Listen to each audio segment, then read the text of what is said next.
Salam saudara, hari ini kita tiba di dalam Roma pasal yang ke-8.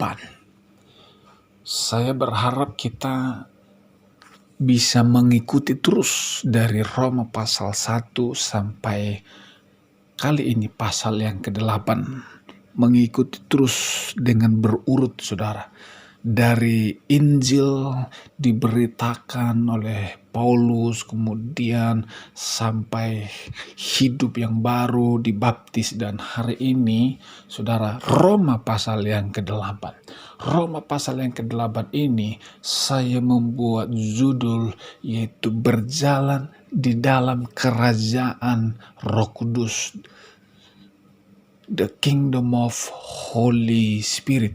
Saudara yang dikasih oleh Tuhan, ketika kita sedang berpindah dari hidup yang lama kepada hidup yang baru, maka di dalam hidup yang baru, Paulus berkata seperti ini.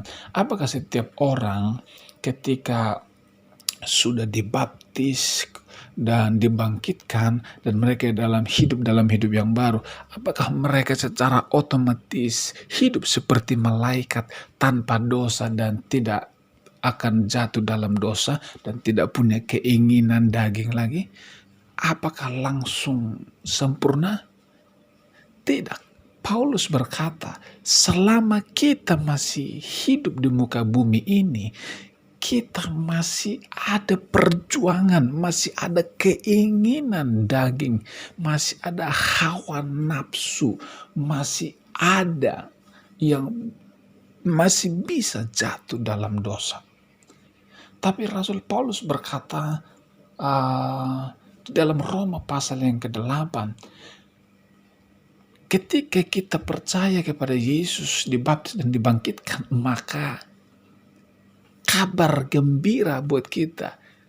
Allah memberikan Roh Kudus di dalam kita. Dan Roh Kudus itulah yang menolong kita. Dulu di zaman hukum Taurat, kita tidak menerima Roh Kudus.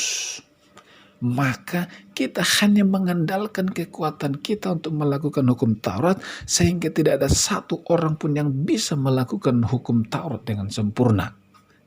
Dan Yesus selesaikan itu dengan kematiannya di atas kayu salib, dan tubuh yang lemah yang berdosa ini dihancurkan di atas kayu salib di dalam diri Yesus. Supaya apa? Supaya kita mengalami kebebasan. Terus, bagaimana hubungannya tubuh Yesus dengan tubuh kita, dengan hidup kita? Yang mati kan Yesus. Tapi kenapa kita yang hidup gitu? Apa hubungannya? Ternyata saudara, ada hukum iman dan hukum roh. Artinya Yesus yang mengerjakan di sana. Yesus yang mati terhadap dosa.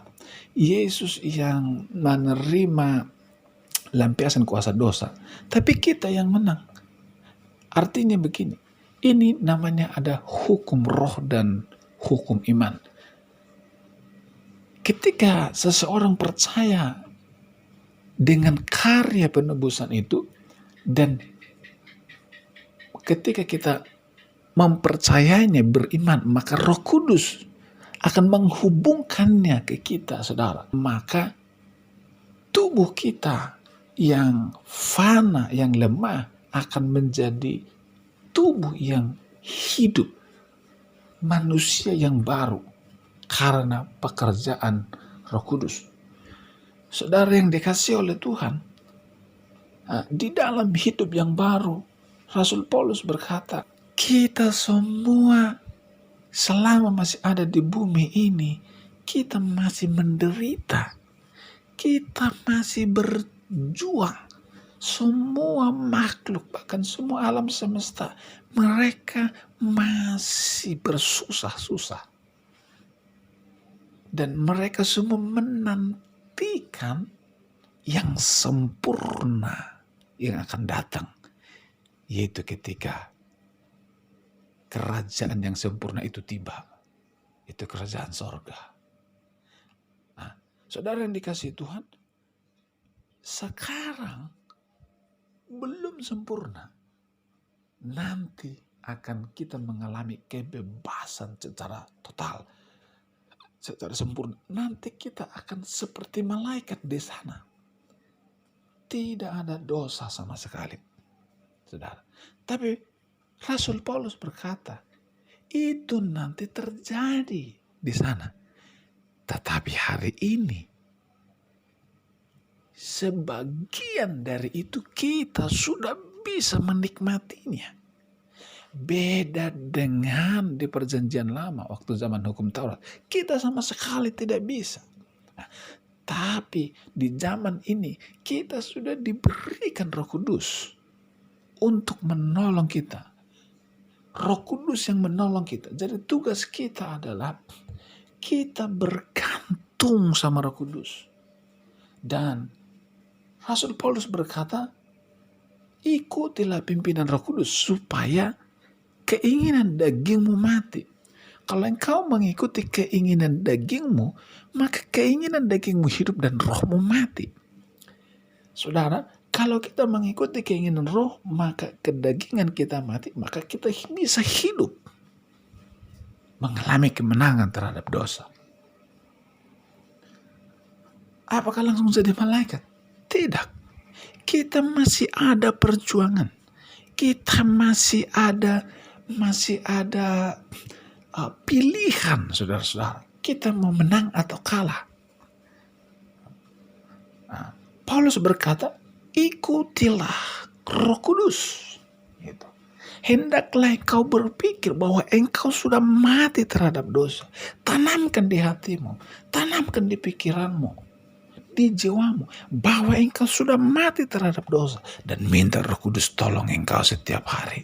Dan bergaul dengan Roh Kudus, minta kekuatan Roh Kudus untuk mengalahkan dosa. Dan engkau diberikan kekuatan oleh Roh Kudus. Roh Kudus akan menolong kita untuk menang terhadap kuasa dosa dan maut. Saudara yang dikasihi oleh Tuhan, mari kita hidup bersama dengan Roh Kudus. Kita tidak lagi hidup di bawah kuasa dosa, kuasa maut, melainkan kita hidup di bawah pimpinan Roh Kudus. Ikutilah pimpinan Roh Kudus untuk kita mengalami kemenangan. Kiranya Tuhan memberkati kita.